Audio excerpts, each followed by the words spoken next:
Welcome to Whispers in the Static. I'm your host, Kimiko. Tonight, our journey takes us deep into the forests of the northern Wisconsin area, where towering pines cast long shadows across old logging trails and the mist hangs low over forgotten lakes. It's a place where folklore and frontier history intertwine so tightly that separating fact from fiction becomes almost impossible. Some legends emerge from centuries of oral tradition, others begin as a single story told around a campfire. And then there's the legends like the Hodag, a creature so bizarre, so strangely specific, that even after its origins were exposed, people refuse to let it die. Imagine a beast with the body of a reptile, the back of a dinosaur, thick legs ending in massive claws, curved horns protruding from its head, and a row of wicked spikes running from its neck to the tip of its tail. It sounds like something from a fever dream. Yet, for generations, people have claimed to have seen it. Some insist that it's only a tall tale.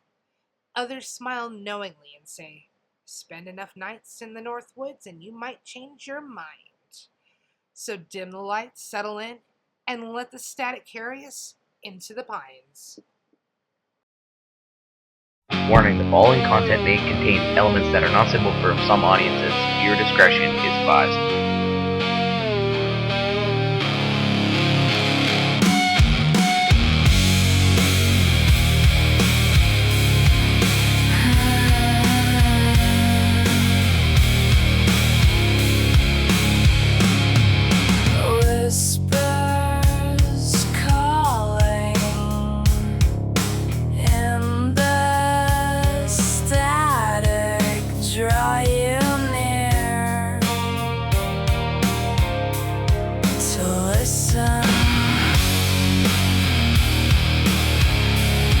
Kimiko is here to bring you fear of the unknown.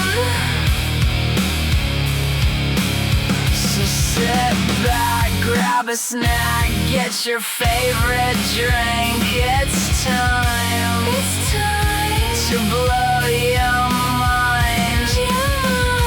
Make you think about the spooky stuff.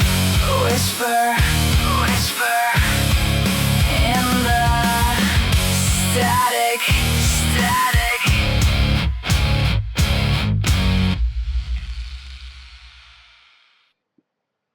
Alright, before we talk about monsters, let's just talk about lumberjacks. So, in the late 19th century, logging camps were scattered across the upper Midwest. The work was physically punishing, days were long, winters brutal, and isolation could weigh heavily on crews living miles from the nearest town. So to pass the evening, stories flourished. The camps produced an entire mythology of impossible creatures, fearsome beasts with exaggerated habits and absurd appearances. Some supposedly preyed on careless woodsmen, others existed only to explain mysterious noises in the darkness. The Hodag would become the most famous of them all. The story begins with a man named Eugene Shepard, a land surveyor and prankster from the town of Rhinelander. According to the tale, Shepard and a group of companions tracked a terrifying beast through the woods before finally confronting it in a dramatic battle. Accounts differ in the details. Some versions claim firearms failed to stop it, others insisted explosives were required. The ending always emphasized one thing, that this was no ordinary animal. Word spread quickly. Newspapers repeated the story. Visitors arrived hoping for a glimpse. Curiosity grew, and with curiosity came legend. Now imagine you're living in that era. There's no internet, no instant photography in your pocket. Information travels by rumor, newspaper, and conversation.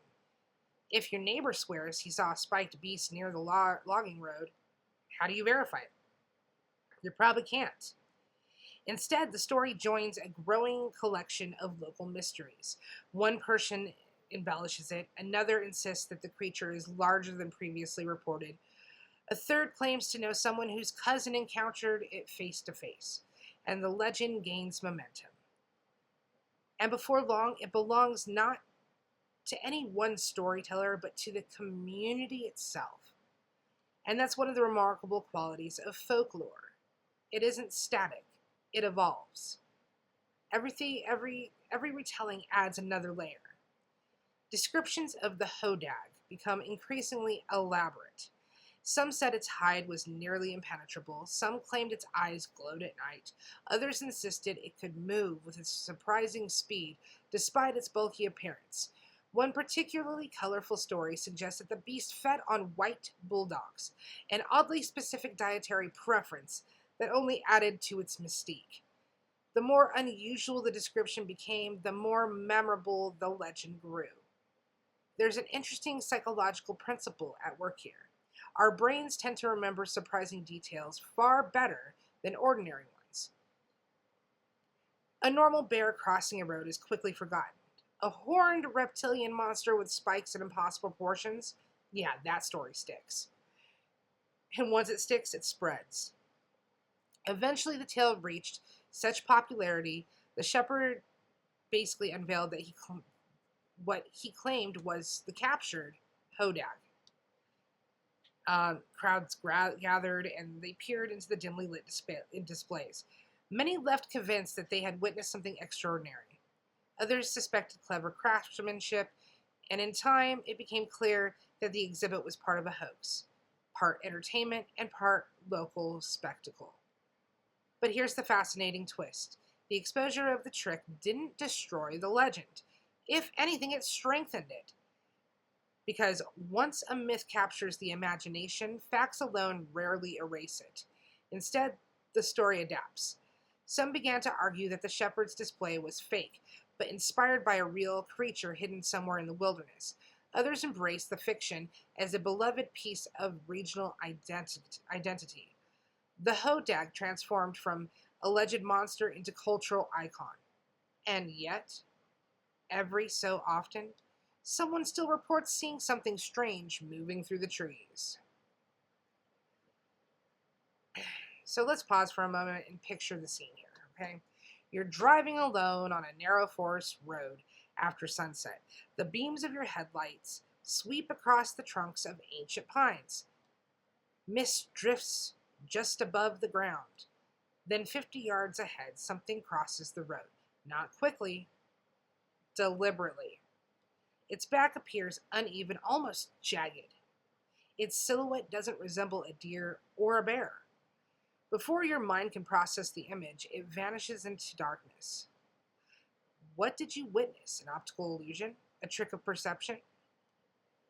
An ordinary animal seems under extraordinary conditions. Or did you glimpse some impossible figure that inspired stories from more than a century ago? The uncertainty is what keeps legends alive. Not proof, not certainty, just enough ambiguity to make people wonder.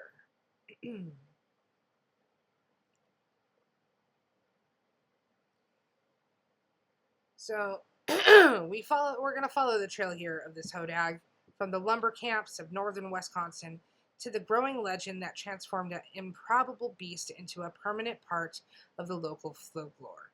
Tonight, we leave the newspapers behind. Instead, we're going to go into the woods. Not because we expect to find a monster, but because the forest has a remarkable way of changing how we see the world. There's a moment that hikers and hunters know well. It usually arrives just before dark. The birds become quiet, the wind eases, the light turns blue-gray, flattering depth and softening edges, and suddenly every stump resembles a crouching animal. Every twisted branch looks like a reaching hand. Your senses sharpen.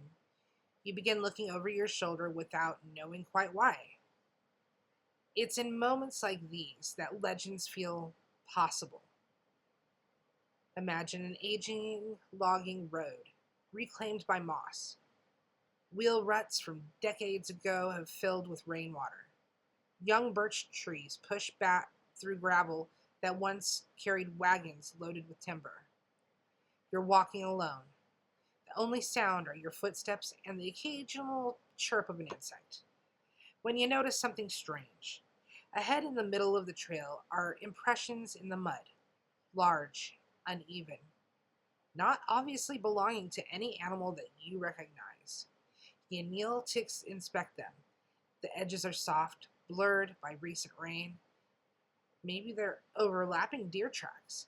Maybe they're distorted by erosion.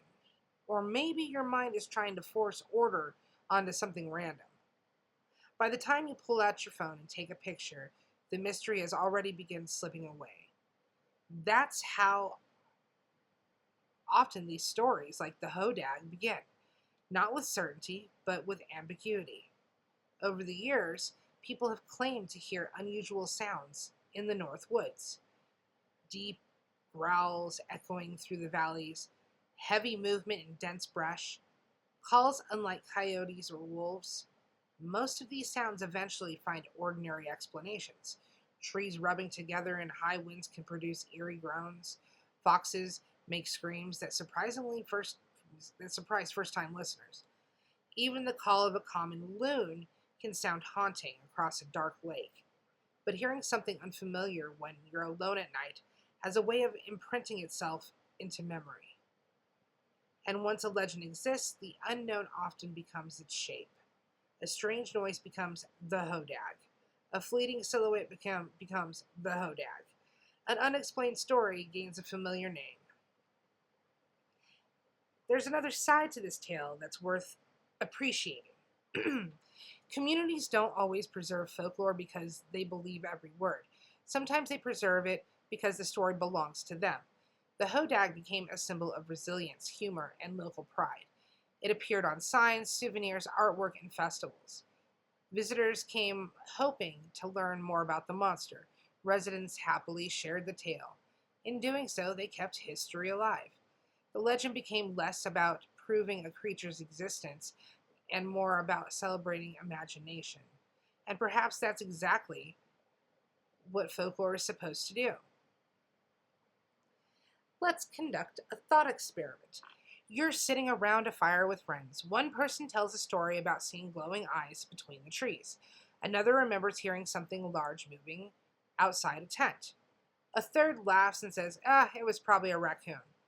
Hours later, everyone goes to sleep. Then sometime after midnight, a twig snaps. You wake instantly. Your heart races. You listen. Nothing. Then another sound. Closer this time. You unzip the tent just enough to peer outside. The fire has burned down to glowing embers. The surrounding woods are nearly black. And for a second, you think you saw a low shape moving behind a fallen log. You blink, it's gone. Would you investigate? Would you convince yourself that it was nothing? Or would tomorrow's breakfast conversation begin with the words, I think something was out there? And legends thrive in those moments, not because they're confirmed, because they're impossible to completely dismiss. One of my favorite aspects of the Hodag story is that it reminds us of how easily entertainment can become tradition. The original tale featured dramatic hunts and a fantastic description that stretched credibility. Yet generations later, people still enjoy debating whether there might be some tiny grain of truth buried in the exaggeration. Maybe someone saw an unusually shaped animal. Maybe several unrelated sightings merged into one narrative. Maybe the story was always intended as playful frontier theater. Those possibilities don't diminish the legend, they enrich it, because myths often reveal more about people who tell them than about the creatures that they described.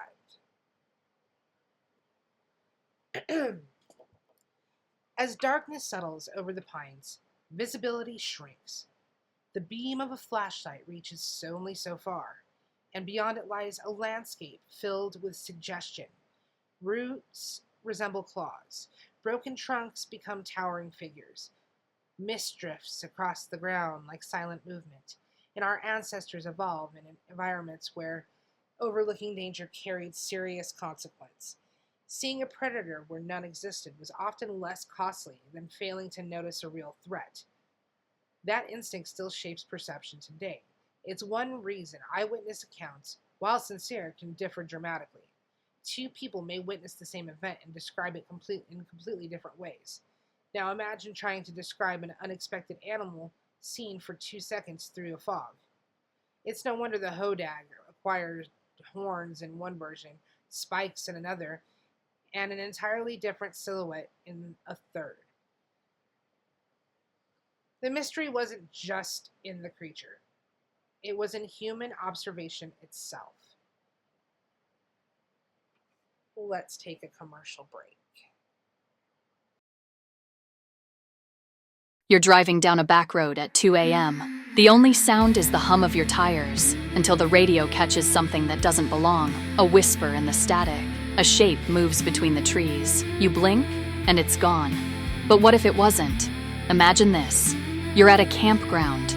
Fire's low. Someone asks about the weirdest thing you've ever seen.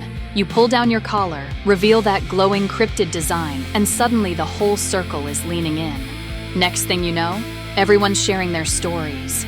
That's what these shirts do. They turn strangers into witnesses. They keep the whispers alive. Because in a world full of noise, sometimes the truth only comes through in the static. Now you can wear the truth. Cryptid t-shirts from Bonfire, officially tied to the Whispers in the Static podcast, the Blowing Smoke podcast, and Blix music. Because some legends deserve to be soft, comfortable, and printed in premium ink. Why Bonfire? Because they're the platform that lets creators like Whispers in the Static actually make money doing what they love, without selling out or compromising quality. Premium, ring-spun cotton vibrant, crack-resistant print sizes from S to 5XL, because cryptids come in all shapes, eco-friendly options available, fast shipping, satisfaction guaranteed. That's right. Our brand new official merch line just dropped on Bonfire. High-quality, limited-run cryptid collection tees that look as good around the campfire as they do at your day job.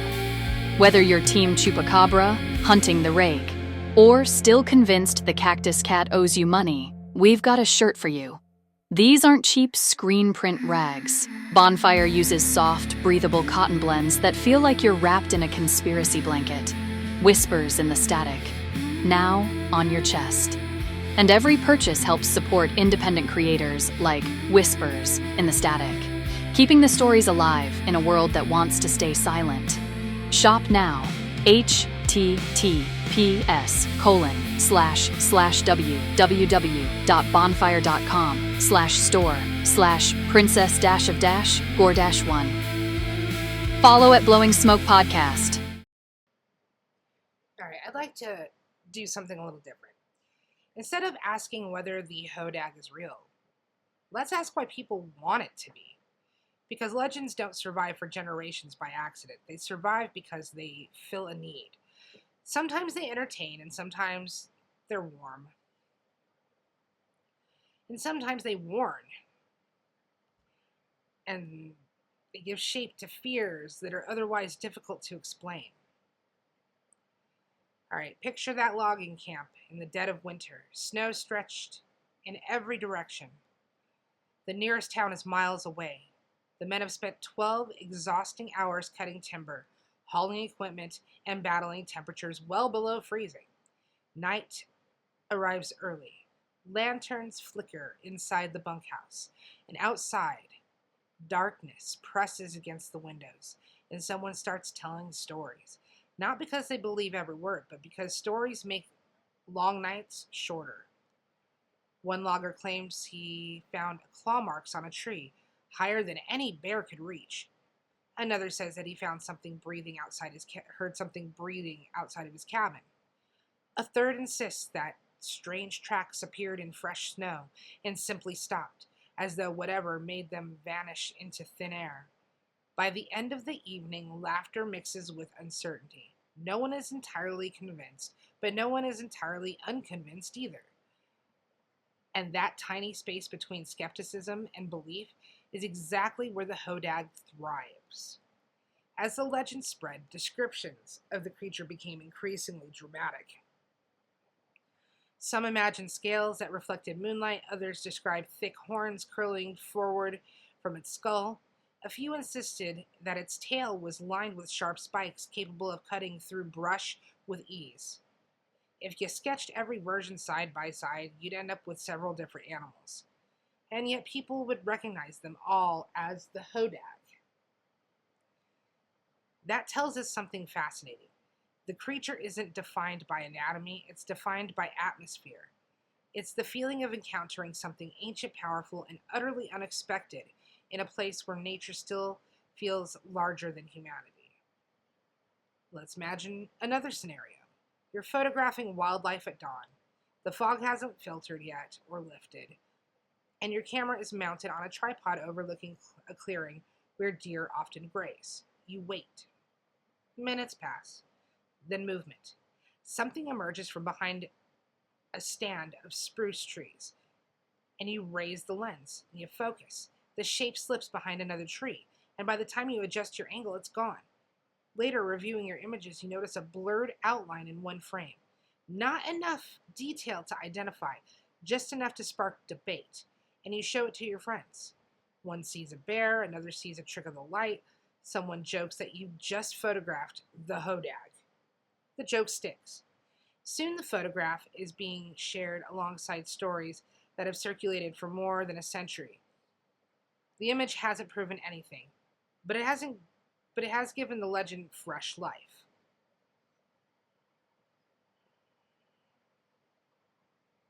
There's an old expression among folklorists: a good story travels further than the truth. Not because people are dishonest, but because stories with mystery invite participation. Everyone wants to add a detail, a memory, a cousin's experience, a local rumor. The Hodag becomes a collaborative tale.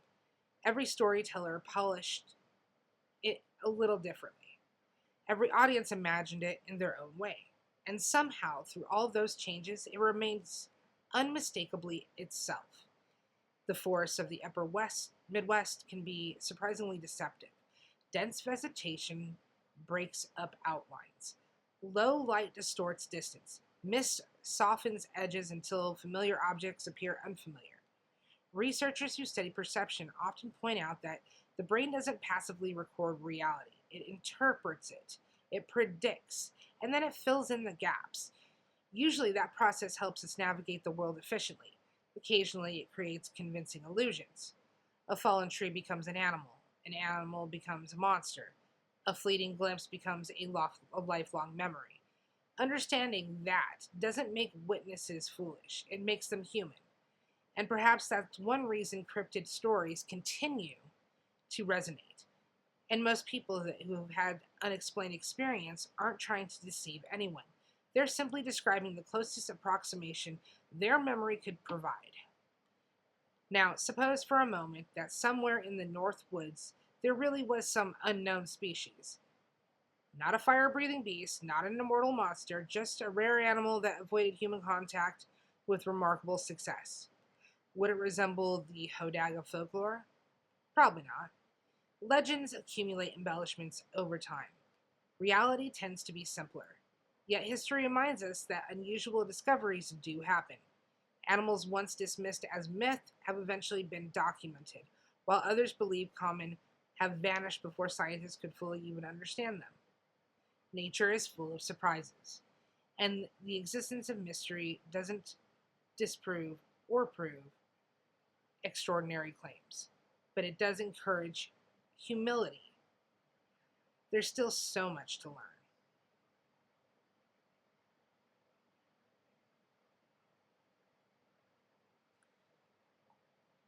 Oh, more than 100 years later, we're still talking about it. We're still imagining it slipping silently between pine trunks while fog curls around its feet. We're still wondering what we'd do if our headlights caught sight of something impossible crossing the road ahead. Maybe we'd laugh.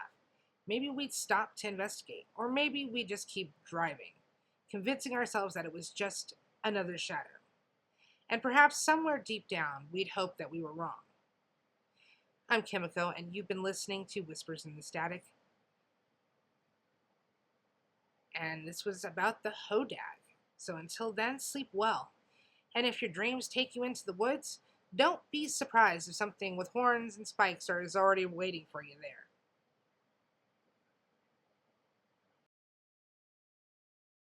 Warning, the following content may contain elements that are not suitable for some audiences. Viewer discretion is advised.